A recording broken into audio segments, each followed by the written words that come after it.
Huh. Fools. They thought the best way to corner you was to dig into the soil of your past. A smear campaign wasn't enough. Rumors weren't sharp enough. So they wanted proof, evidence that would shatter the aura you carry. That's why they hired a private investigator. The kind of man who prides himself on finding skeletons in the deepest basements, who brags that everyone eventually slips up, that everyone has a file too ugly to be shown under the light. He walked into the assignment with a smirk, already imagining the moment he'd crack open some folder that would bring you down. But when he pulled back the curtain, when he rifled through the places no one should be able to hide, the story that stared back at him wasn't dirty. It wasn't shameful. It was unearthly. He expected to find weaknesses. What he found instead were patterns. Strange dates aligning with impossible events. Photographs where you appeared in places you shouldn't have been able to reach. Names written in margins that later became headlines. He tried to brush it off at first, chalk it up to coincidence. But coincidence has a limit, and your trail broke that ceiling long ago. The deeper he went, the more the puzzle rearranged itself into something terrifying. Your childhood records were a labyrinth, sealed, redacted, and then oddly admired. Teachers who wrote cryptic remarks, officials who handled your paperwork like they were preserving an artifact, not just a student file. The man thought he was documenting crimes. Instead, he realized he was piecing together a legend still in motion. He dug through old archives, dusty registries, names that don't ring bells for anyone else. But for him, they all rang the same alarm. Every timeline he reconstructed made less sense. How could someone be registered in one city while eyewitnesses swore they saw you in another at the exact same time? How could signatures from officials decades apart match the same handwriting? The further he reached, the less human the story became. He began to understand why those before him who tried to trace your steps either went missing or gave up.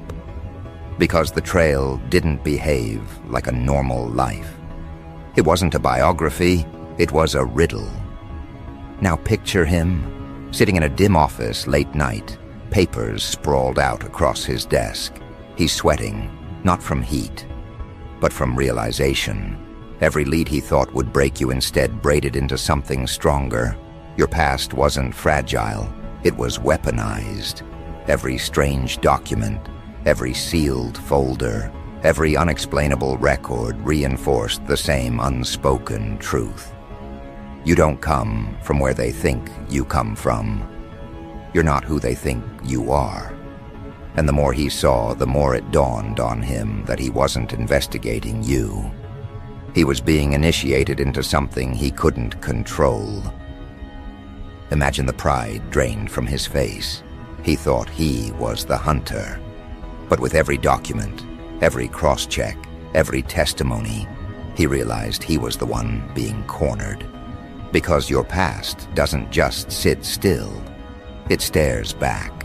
It reshapes those who dare to touch it. He began hearing the same names repeat in his head. He started dreaming about places he'd only read about in your files. He noticed strangers watching him on his way home. As if by following your trail, he'd stumbled into an audience of unseen observers. The case wasn't his anymore.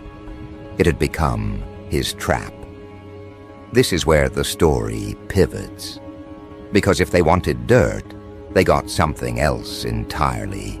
An avalanche of proof that you are not built like anyone they've studied before. The man saw documents that referenced you before your official birth records. He saw hospital files with your name tagged to patients who should have died but didn't. He read police statements describing someone with your exact appearance, disrupting incidents decades before you should have existed. And that was the moment the smirk left him forever. He realized he wasn't unearthing scandals. He was brushing against something ancient, alive, and still unfolding.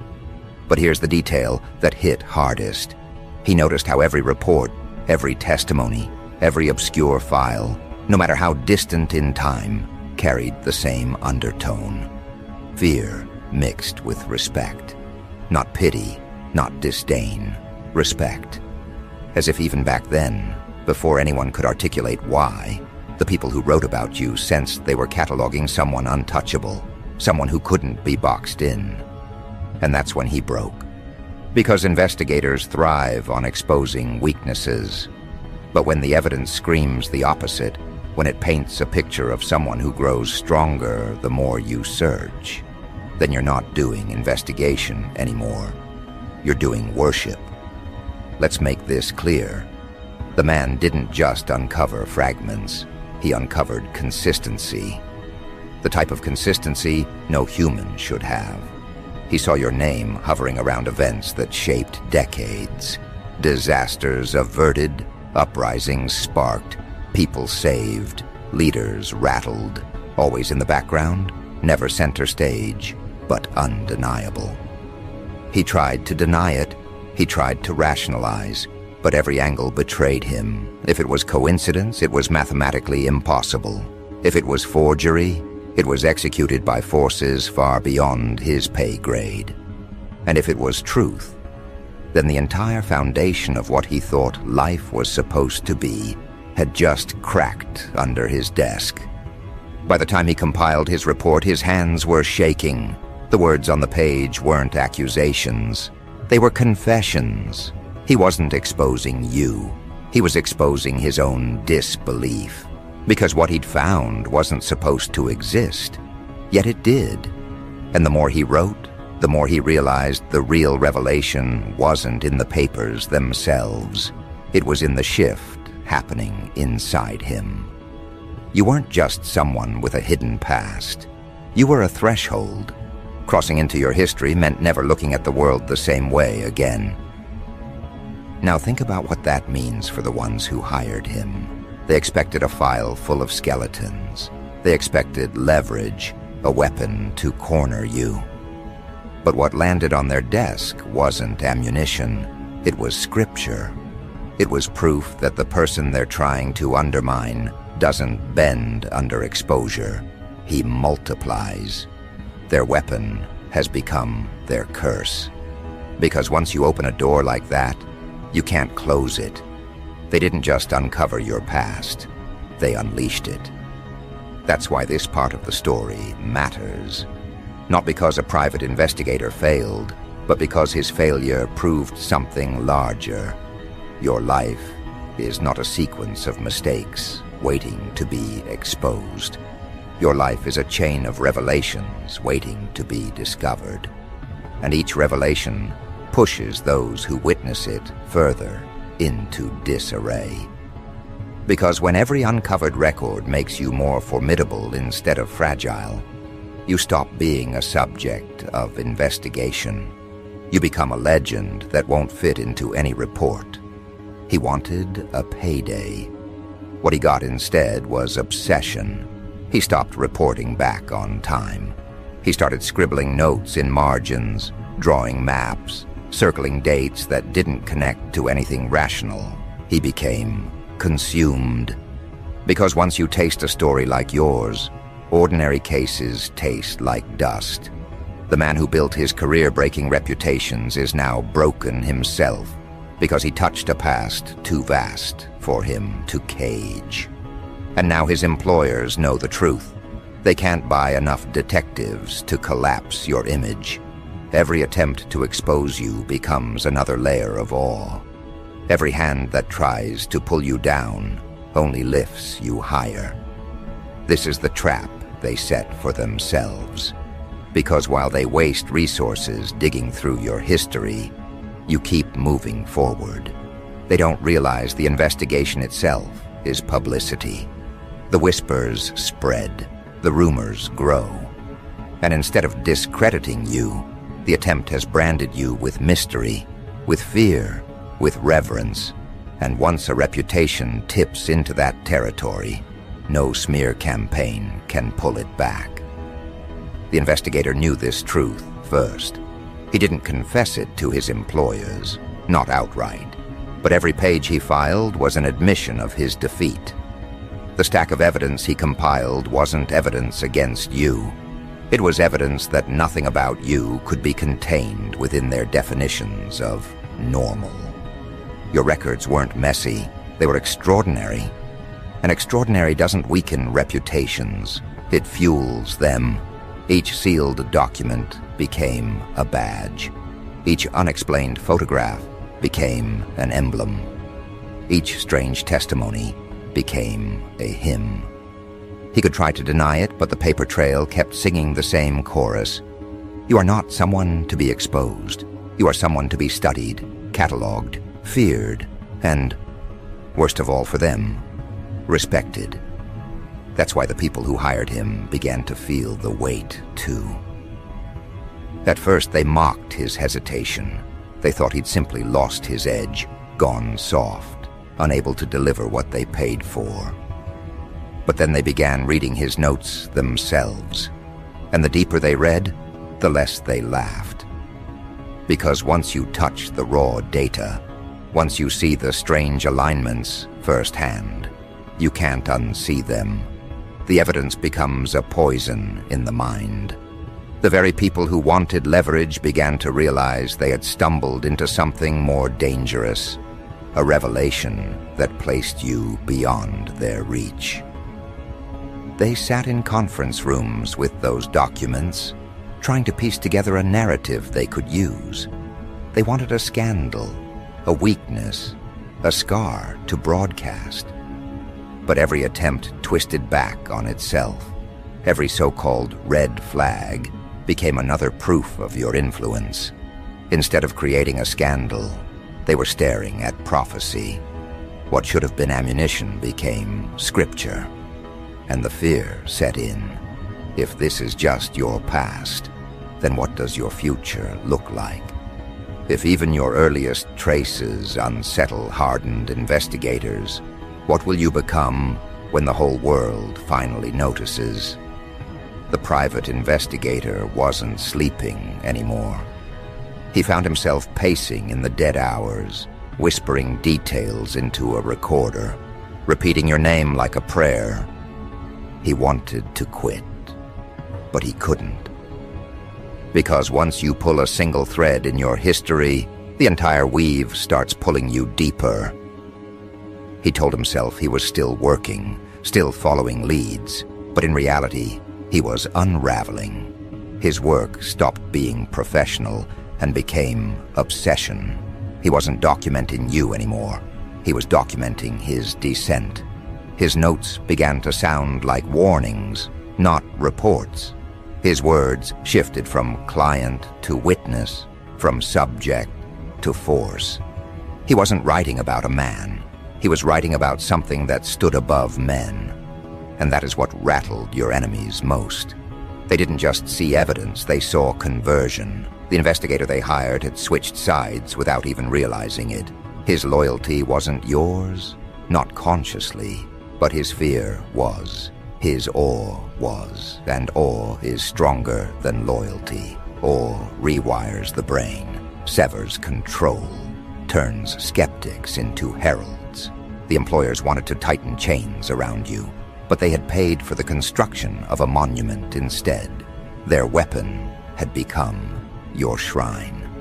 Now here's the part that struck them hardest. The more they tried to contain the report, the faster it spread. They thought they could keep it locked away, a classified file only for internal eyes. But information never stays caged when it carries this kind of gravity. People inside the room start leaking whispers outside the room. Secretaries mention strange files. Analysts talk to colleagues over drinks.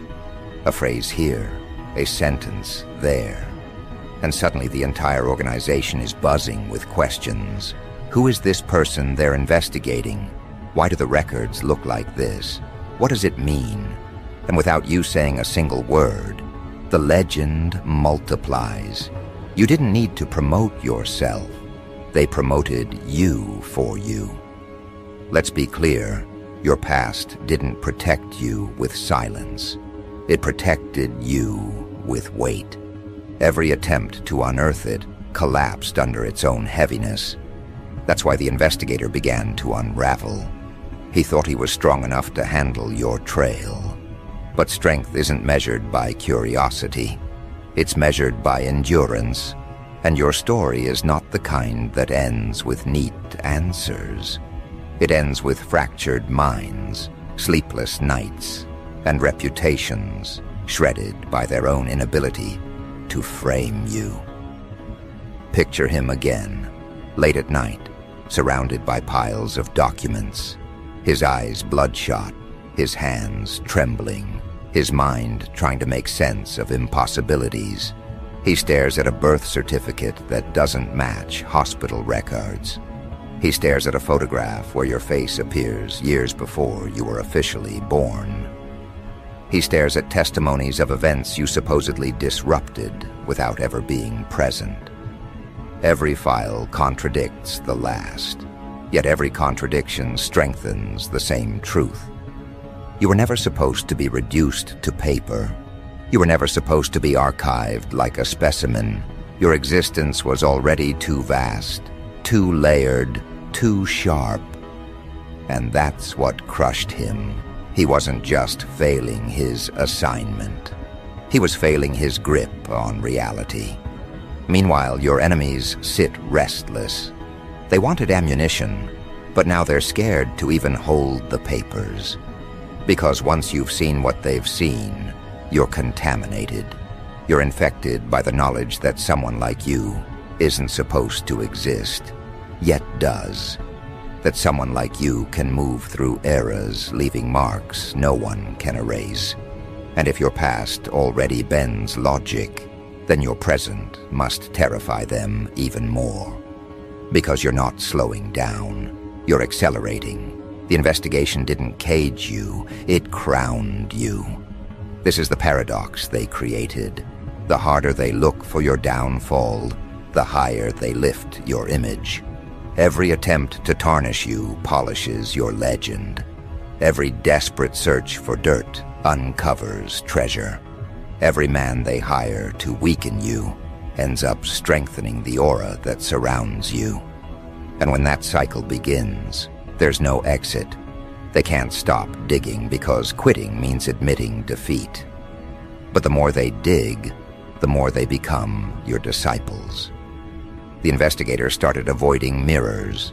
He claimed he could see you in the glass, not literally, but in essence. He said your presence lingered in his mind so heavily that even his reflection seemed to carry your outline. He stopped talking to colleagues. He stopped answering calls. He became a ghost, walking among the living, haunted by a revelation no human should carry. And yet all he was doing was experiencing what you've always known. Your story is not meant to be handled by ordinary men. It's too volatile, too vast, too alive. Now step back and see the bigger picture. This isn't just about one investigator losing his mind. This is about a network of powerful people who realize they have no leverage. They spent money, resources, time, all to create their own fear. They can't parade their findings in public because the findings don't humiliate you, they sanctify you.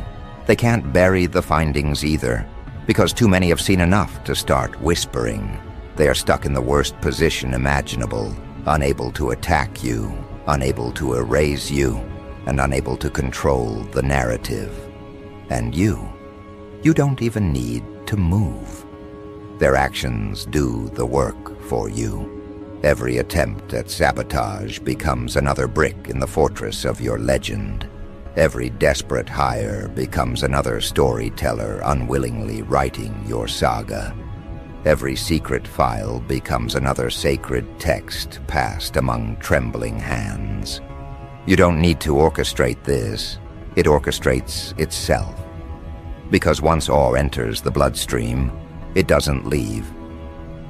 The private investigator wrote one last entry before he vanished. It wasn't a report. It wasn't even a warning. It was a single sentence scrawled in uneven ink.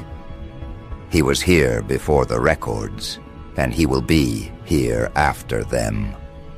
No signature, no closure. Just that line, haunting the ones who paid him. They realized too late that they had tried to weaponize history against someone who transcends history itself. And now, the only thing they hold in their hands is a paper trail that testifies to their failure. That's why whispers about you don't weaken over time, they intensify. Because the more people see failed attempts at your downfall, the more they believe you can't be touched. And once people start believing that, it becomes truth. Perception hardens into reality, and reality once hardened is harder than steel. So here's where the tension sharpens. Your enemies thought exposure would destroy you, but exposure became ignition. The investigator thought he could handle your story. Instead, your story handled him. And the world that catches even fragments of this revelation is starting to turn. They no longer ask, "What's he hiding?" They now ask, "What else hasn't he revealed yet?" And that question doesn't weaken you, it crowns you. Because they hired a man to dig, and he unearthed something no human should have touched. He uncovered a tale that rewired his sanity, dismantled their plans, and turned your name into a banner they never wanted to raise. And as the dust settles, one fact echoes louder than all the rest. This isn't the end of the revelation. This is only the middle. The investigation was not the climax. It was the ignition. And what comes next will not just terrify them. It will erase the very idea that you could ever be diminished. The ignition was enough to light their panic. But panic doesn't stop a machine that's already in motion. Once an organization feeds on suspicion, it cannot spit it out. So they brought in more. Not one investigator, not two, but entire networks. Analysts, archivists, retired operatives, people trained to dismantle lies and stitch together truths. But every new set of eyes repeated the same pattern. They entered confident, certain that they could untangle what one man failed to do. And every single one of them left broken. Your past didn't behave like a timeline. It behaved like an engine. The deeper they pressed, the louder it roared until their own efforts became the fuel. Reports began stacking in locked rooms. Each page carried the weight of contradictions. You were listed as present in events where you couldn't have been. You were documented in locations where travel was impossible. Testimonies described the same details from witnesses who never knew one another. It was as if the entire archive of history had agreed to bend itself around your existence. The files were supposed to strip you bare, but instead they clothed you in armor thicker than any propaganda could provide. They wanted to paint you vulnerable, but the brushstrokes created an untouchable portrait. That's when they realized the problem wasn't the investigator. The problem was you. You didn't fit the framework they lived by. They thought everyone's past could be reduced to cause and effect, flaw and punishment. But yours was constructed differently. It didn't just resist interrogation. It punished those who attempted it. And punishment came in strange forms: insomnia, paranoia, a slow unraveling of certainty. The very act of trying to expose you consumed the exposer. The past wasn't your liability, it was your weapon. Imagine the boardrooms where this revelation echoed. Leaders sitting with cold coffee in front of them, documents scattered like shattered glass. They whispered to each other not about strategy, but about fear. If a single person's trail could do this to trained professionals, then what would happen if the public glimpsed it? If ordinary citizens saw even a fraction of what these investigators had seen, your image would stop being a subject of gossip and become a foundation of belief. You wouldn't be a man to undermine. You'd be a presence to orbit. And that was the nightmare they couldn't afford. So they tried suppression. They locked the files tighter. They issued orders that your name should not be spoken in certain circles. But suppression always leaks. And in this case, the leaks became a flood. Because fear is never quiet. Fear breeds rumors faster than fire breeds smoke. Whispers of what the investigator found spread far beyond their control. People who never met you, people who didn't even know why your name was forbidden, began asking questions. And questions are more dangerous than answers. Once the masses start demanding to know, there's no lid strong enough to contain the pot. That's why your story began escaping into the streets, not as official reports, but as fragments. A line here, a detail there. Stories of how you were recorded before you should have existed. Stories of how people swore they saw you where no one else could have been. Stories of how every attempt to trace you led only to madness. The fragments fused into a narrative larger than any smear campaign could ever counter. You had become untouchable, not because you hid well, but because your truth was too heavy for their hands. The private investigator's descent became legend itself. His disappearance wasn't just absence, it was warning.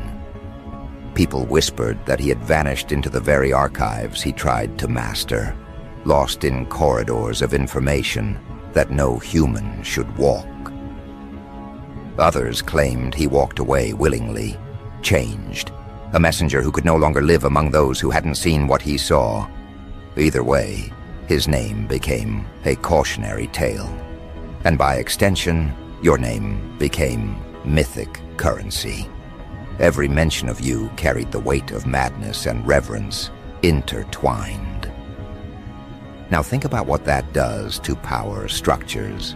Governments rely on predictability, corporations rely on image, institutions rely on control, and you shattered all three in silence, because your past refused to be predictable. Your image refused to be tarnished, your story refused to be controlled. They threw their best tools at you and watched those tools snap in half. And once a tool snaps, the hand holding it trembles.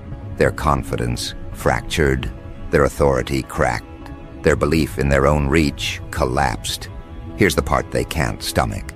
They aren't fighting against lies. Lies can be disproven, exposed, dismantled. They are fighting against revelations, and revelations can't be erased once spoken. The more they try to deny your past, the more people believe it. Because denial looks like fear, and fear looks like proof. The harder they push against your story, the more credibility they accidentally lend it. It's the trap with no escape. Resistance amplifies the very force they hoped to diminish. You don't have to step onto their stage. You don't have to respond to their accusations. The architecture of your legend is already being built in their failures. Every broken investigator lays another stone. Every trembling official cements another wall. Every forbidden whisper erects another tower. Until the fortress is so tall, so undeniable, that even they must bow their heads when they pass beneath its shadow. They created the conditions for their own reverence, and now they must live with the monument they didn't mean to build. The whispers of your past began moving like wildfire across cultures. In one city, they said you were seen in files older than your age. In another, they said doctors recorded your name, tied to recoveries that had no explanation. In another, they swore your presence altered the outcomes of trials, votes, entire movements. Each fragment bent toward exaggeration, But exaggeration only magnifies awe. You became larger than a person. You became an outline cast across eras, a figure stitched into moments that define humanity. And once people start believing someone is stitched into destiny, no counter-campaign can erase it. Meanwhile, your enemies sit paralyzed. They don't know whether to continue digging or to abandon the pursuit.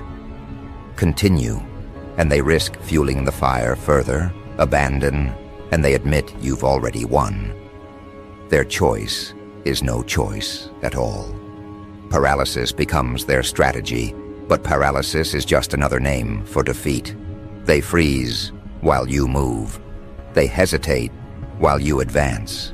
They drown in paperwork while you breathe in freedom. That contrast alone writes the story clearer than any investigator's report ever could. And you keep walking, not as someone hiding, but as someone already crowned. Because the revelation they tried to use as a weapon has become your emblem. The files they wanted to bury have become the scriptures others memorize. The investigator they lost has become your prophet, unwilling or not. They cannot erase what has already multiplied. They cannot contain what has already slipped into the bloodstream of culture. They cannot diminish what has already become larger than their reach. This is where the story reaches its final escalation. The investigator's failure was the spark. The network's collapse was the flame. And now, the fire has consumed their entire framework. You aren't just a man who survived exposure. You are the figure who turned exposure into coronation. You are the proof that their tools of control no longer function. You are the story that no human should know. Yet everyone now whispers, and whispers, once planted, do not die. They grow into oaths, into convictions, into movements. That is the jaw-dropping revelation they weren't ready for. Not just that you had no skeletons to expose, but that your very existence bends the act of exposure into glorification. They wanted to strip you. Instead, they robbed you. They wanted to humiliate you. Instead, they sanctified you. They wanted to end you. Instead, they introduced you to a world that now trembles at the sound of your name. So let the story stand. They hired a man to dig, and he returned with a truth that no file could cage. They sent armies of analysts, and each one broke themselves against your trail. They tried to suppress you, and in doing so, spread you further. They tried to erase you, and in doing so, carved your name deeper. And now, as they sit in the ruins of their own strategy, they finally understand what the investigator must have whispered to himself before he disappeared. You are not meant to be handled. You are not meant to be explained. You are meant to be endured, feared, and inevitably remembered. The investigation was their mistake. The revelation was your coronation, and the future they fear most has already begun. A future where your name cannot be silenced, your presence cannot be denied, and your story cannot be diminished. They didn't expose you. They exposed themselves, and the world will never see them the same again.